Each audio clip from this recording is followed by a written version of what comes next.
दैनिक भास्कर द्वारा चलाया जा रहा पौधे अपने परिजन अभियान अब सामाजिक चेतना का प्रतीक बन चुका है। अभियान के तहत अब तक सैकड़ों नीम के पौधे रोपे जा चुके हैं और पर्यावरण संरक्षण का संकल्प मजबूत हो रहा है।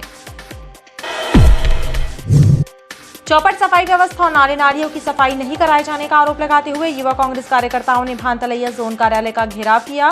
कांग्रेस कार्यकर्ताओं ने आरोप लगाया कि लापरवाही की वजह से डेंगू और मलेरिया जैसे रोग फैल रहे हैं। 11 सितंबर को आयोजित होने वाली नेशनल लोक अदालत में नगर निगम के कर जमा करने और विद्युत बिल संबंधी मामलों में विशेष छूट दी जा रही है। ये जानकारी देते हुए जिला विधिक सेवा प्राधिकरण के सचिव मनीष सिंह ठाकुर और लोक अदालत के समन्वय प्रभारी न्यायिक अधिकारी जीपी मिश्रा ने बताया कि अभी तक 10,000 से ज्यादा मामले लोक अदालत में रेफर किए जा चुके हैं। अतिक्रमण के नाम पर शहर भर से हटाकर ब्रजमोहन नगर मांडवा बस्ती में बसाए गए गरीब परिवार उपेक्षा का शिकार हैं। आलम यह है कि मांडवा बस्ती में महीनों तक सफाई नहीं होती है। 2 महीनों में एक बार कचरा उठता है। ऐसे में संक्रामक रोगों के फैलने की आशंका बनी हुई है।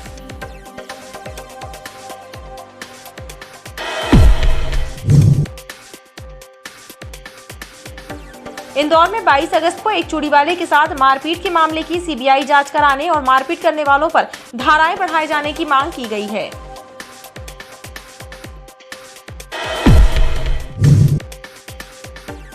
हाईकोर्ट बार एसोसिएशन और जिलाधिवक्ता संघ ने एसपी से मुलाकात कर वकील अक्षत पर हुए हमले की घटना में शामिल शस्त्रधारी आरोपियों के शस्त्र लाइसेंसों की जांच कराने की मांग की है। इसके अलावा देर रात होटलों में आयोजित हो रहे कार्यक्रमों की भी जांच कराने पर जोर दिया है। रामपुर में चोरी की बाइक बेचने की फिराक में खड़े युवक को गोरखपुर पुलिस ने गिरफ्तार कर उससे पूछताछ की तो उसने अपने 2 अन्य साथियों के साथ मिलकर चोरी की 8 वारदातों का खुलासा किया। पुलिस ने उससे 8 मोटरसाइकिल जब्त की है। वहीं 3 आरोपियों को गिरफ्तार भी किया है। कुख्यात बदमाश अब्दुल रज्जाक के परिजनों के नाम पर जारी शस्त्र लाइसेंसों की जांच के दौरान हुए खुलासे के बाद जबलपुर एसपी के प्रतिवेदन पर कटनी कलेक्टर प्रियांक मिश्रा ने रज्जाक के भाई और उसके भांजे के नाम पर जारी 2 और शस्त्र लाइसेंसों को निरस्त करते हुए शस्त्र ओमती थाने में जमा करने के निर्देश दिए हैं। साहित्यिक एवं सांस्कृतिक संस्था अंतस के द्वारा सदाबहार नगमों से सजे गीत संगीत कार्यक्रम का आयोजन किया गया, जिसमें सावन पर आधारित गीतों की सुमधुर प्रस्तुति गायक कलाकारों द्वारा दी गई। जगतगुरु शंकराचार्य स्वामी स्वरूपानंद सरस्वती महाराज के प्रकटोत्सव के अवसर पर चिकित्सा जगत से जुड़ी विभूतियों को उनके द्वारा कोरोना काल में किए गए उत्कृष्ट कार्यों एवं समाज सेवा के लिए सम्मानित किया गया। हाथीताल क्षेत्र में पुराने रोजगार कार्यालय के पास 2 लोगों को ककरैया तलैया के बदमाशों ने चाकू मारकर घायल कर दिया। घायल हुए दोनों व्यक्तियों का कसूर केवल इतना था कि उन्होंने युवकों को कॉलोनी में हुड़दंग करने से मना किया था।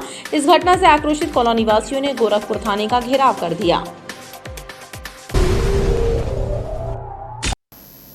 नमस्कार, स्वागत है आपका बीटीवी न्यूज में। आपके साथ मैं हूं सना और आइए करते हैं खबरों की शुरुआत, लेकिन उसके पहले नजर डाल लेते हैं हेडलाइंस पर।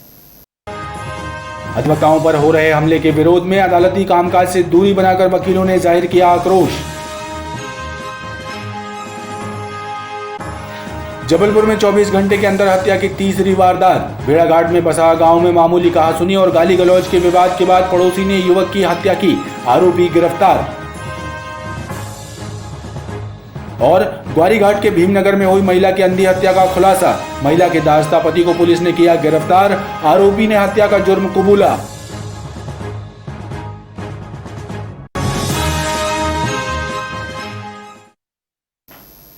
दैनिक भास्कर द्वारा चलाया जा रहा पौधे अपने परिजन अभियान अब सामाजिक चेतना का प्रतीक बन चुका है। अभियान के तहत अब तक सैकड़ों नीम के पौधे रोपे जा चुके हैं और पर्यावरण संरक्षण का संकल्प मजबूत हो रहा है। पौधे अपने परिजन अभियान के अंतर्गत फूटाताल शासकीय स्कूल के प्रांगण में उत्साहपूर्वक पौधारोपण किया गया। कार्यक्रम में स्कूल का स्टाफ शामिल रहा। पर्यावरण के हिसाब से तो दैनिक भास्कर की एक अच्छी योजना है, अच्छी पहल है। इसी पहल के अंतर्गत आज शासकीय हाई स्कूल फूटाताल में वृक्षारोपण किया गया। ये चाहेंगे कि अगर ये पर्यावरण ठीक होगा तो जलवायु ठीक होगी। वहीं धनवंतरी नगर स्थित सिद्ध दुर्गा मंदिर परिसर में धार्मिक विकास समिति के सदस्यों ने नीम का पौधा रोपकर अभियान को गति प्रदान की। जो प्राणवायु मिलती है हमको सिर्फ इन पौधों से मिलती है, तो ये पौधे हमारे जीवन के लिए और पशु पक्षी जो ईश्वर ने जो देन है उनकी पशु हों, पक्षी हों, मनुष्य हों, सभी के लिए जो प्रकृति का वरदान है ये पेड़ पौधे। दैनिक भास्कर द्वारा पर्यावरण संरक्षण के संकल्प के साथ चलाया जा रहा यह अभियान धीरे धीरे जनचेतना का प्रतीक बनता जा रहा है। सबको उम्मीद है कि पर्यावरण ठीक होगा तो जलवायु भी ठीक होगी और स्वास्थ्य संबंधी समस्याएं बहुत हद तक कम हो जाएगी। चौपट सफाई व्यवस्था और नाले नालियों की सफाई नहीं कराए जाने का आरोप लगाते हुए युवा कांग्रेस कार्यकर्ताओं ने भानतलैया जोन कार्यालय का घेराव किया। कांग्रेस कार्यकर्ताओं ने आरोप लगाया कि लापरवाही की वजह से डेंगू और मलेरिया जैसे रोग फैल रहे हैं। नगर निगम अपनी व्यवस्थाओं के प्रति अनभिज्ञ है, अनजान है, लापरवाह है।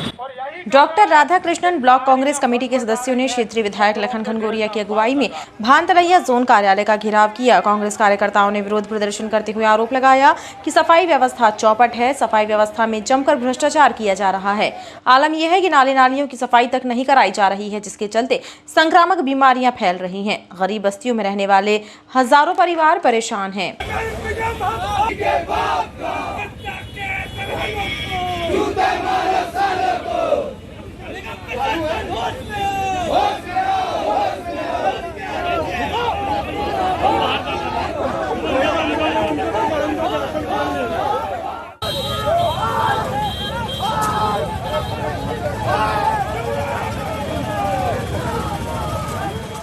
स्थिति भयावह है। चारों तरफ कचरों के ढेर का अंबार लगा है।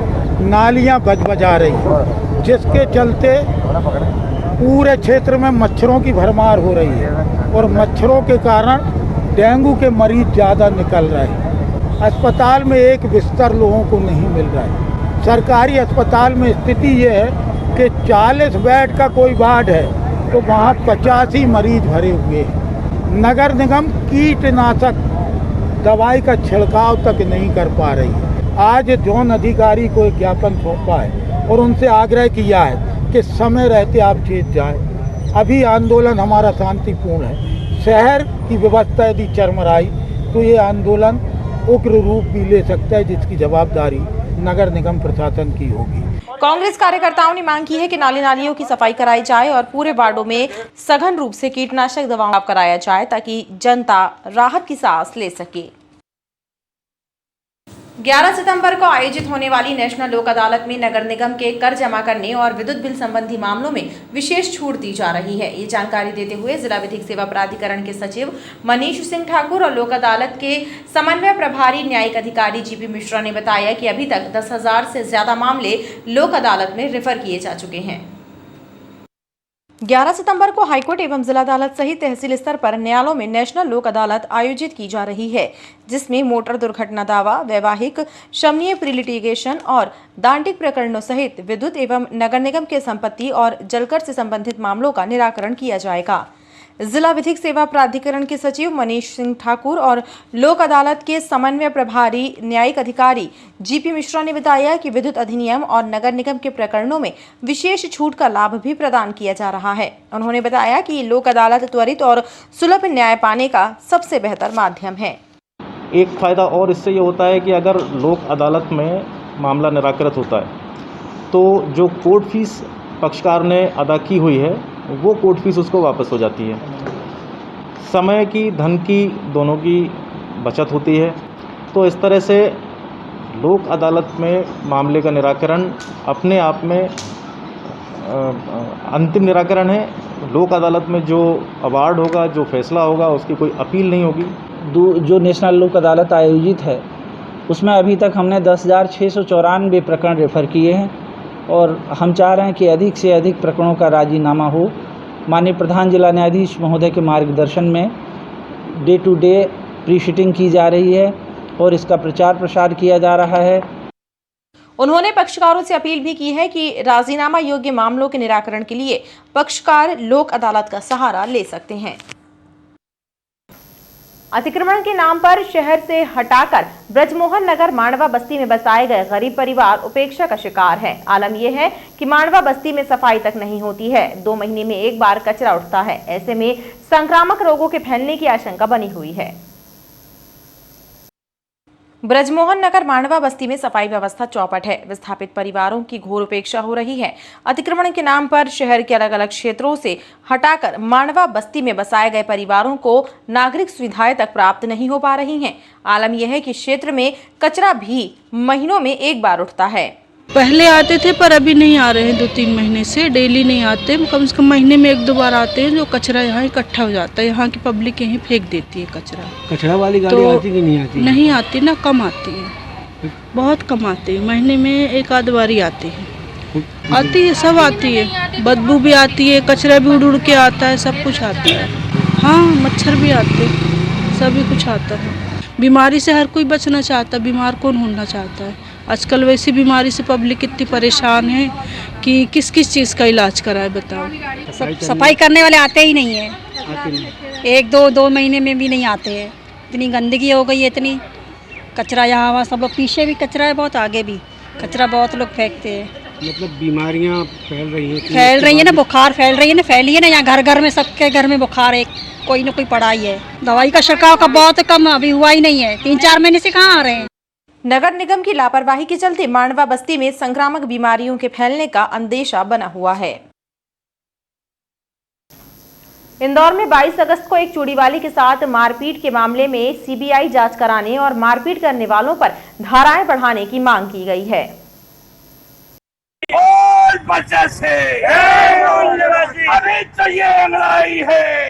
बहुजन क्रांति मोर्चा और पिछड़ा वर्ग मोर्चा के सदस्यों ने घंटाघर में नारेबाजी कर विरोध प्रदर्शन किया और इंदौर में एक चूड़ी बेचने वाले के साथ हुई मारपीट की घटना में शामिल लोगों पर एनएसए के तहत कार्यवाही किए जाने की मांग की। इस मामले की सीबीआई जांच कराने की मांग को लेकर राष्ट्रपति के नाम एक ज्ञापन जिला प्रशासन को सौंपा है। ये जो घटना घटी है, इसमें शासन प्रशासन निष्पक्ष रूप से जाँच करे और दोषियों पर कड़ी से कड़ी उनको सजा दे, ये हमारी शासन प्रशासन से मांग है।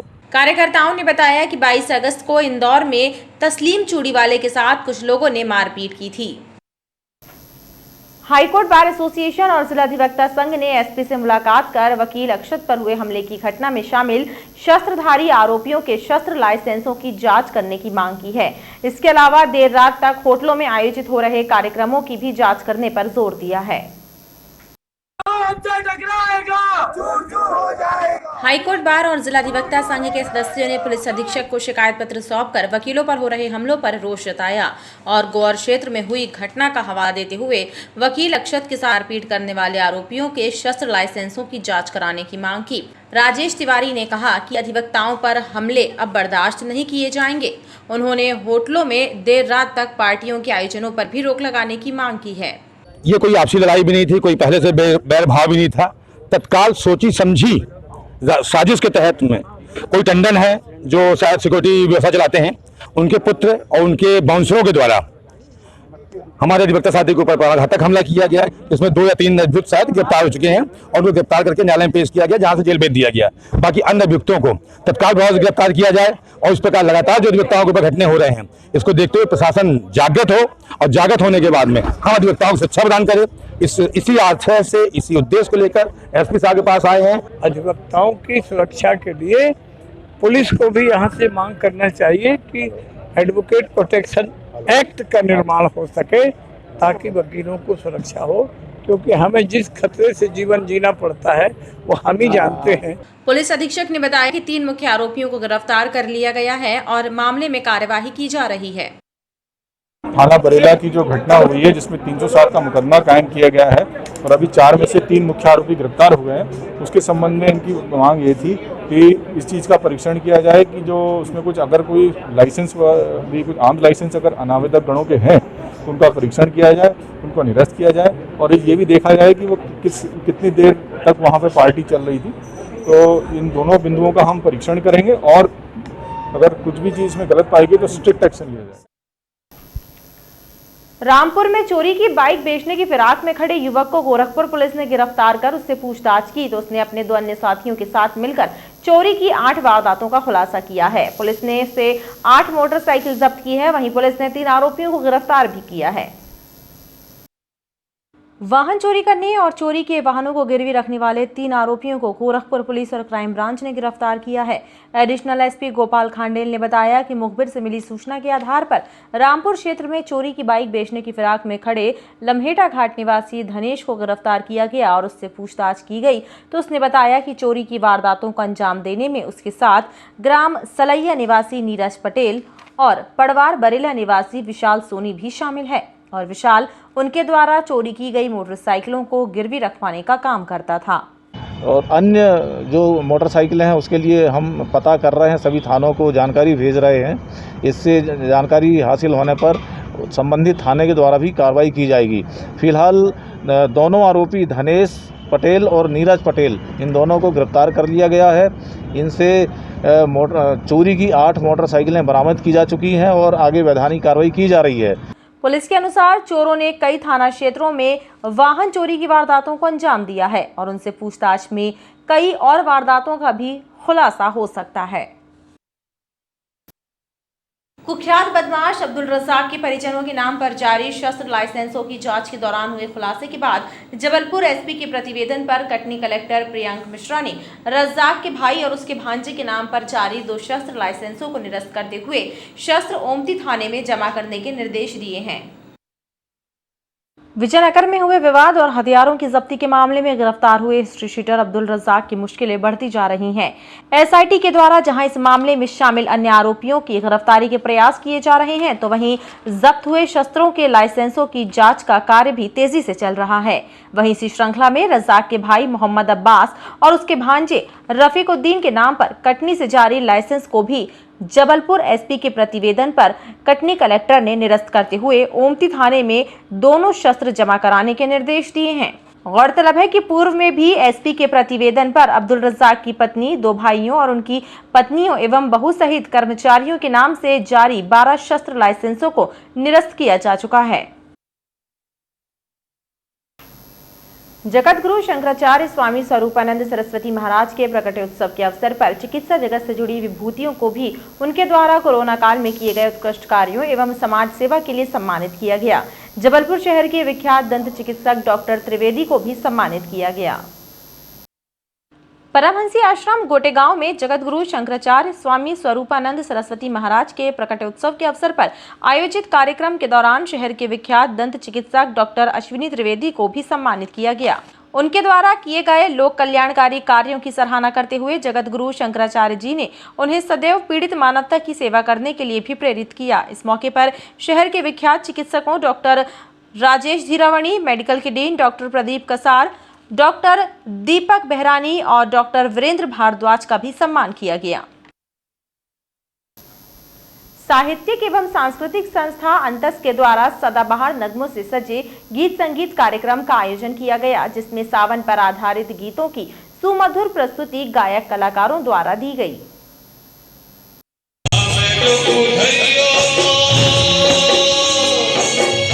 रानी दुर्गावती कलावेदिका में अंतस संस्था के द्वारा गीत संगीत कार्यक्रम आयोजित किया गया, जिसमें गायक गायिकाओं द्वारा बहारों पर आधारित फिल्मी गीतों की प्रस्तुति देकर संगीत प्रेमियों को मंत्रमुग्ध कर दिया गया।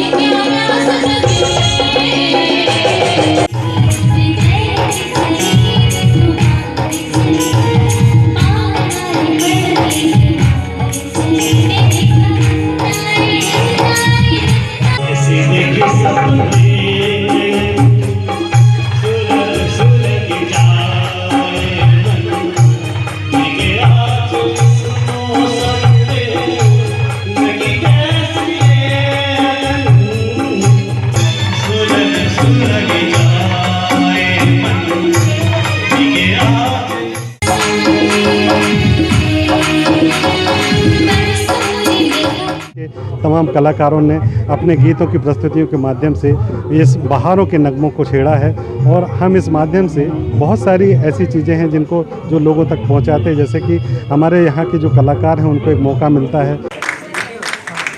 कार्यक्रम में शामिल होने मुंबई से आए गीतकार अन्नू शाह अनवर सहित पत्रकारिता जगत से जुड़ी विभूतियों को सम्मानित भी किया गया। हाथीताल क्षेत्र के पुराने रोजगार कार्यालय के पास दो लोगों को ककरैया तलैया के बदमाशों ने चाकू मारकर घायल कर दिया। घायल हुए दोनों व्यक्तियों का कसूर केवल इतना था कि उन्होंने युवक को कॉलोनी में हुड़दंग करने से मना किया था। इस घटना से आक्रोशित कॉलोनी वासियों ने गोरखपुर थाने का घेराव कर दिया। हाथीताल कॉलोनी क्षेत्र में रहने वाले हुड़दंग मचा रहे ककरैया तलैया के साहिल भाटरा और उसके साथियों ने अखिलेश और अजय चक्रवर्ती को चाकू मारकर घायल कर दिया और मौके से फरार हो गए। इस घटना के बारे में जानकारी देते हुए बताया कि क्षेत्र में पिछले कई दिनों से साहिल और उसके साथी आतंक मचा रहे हैं।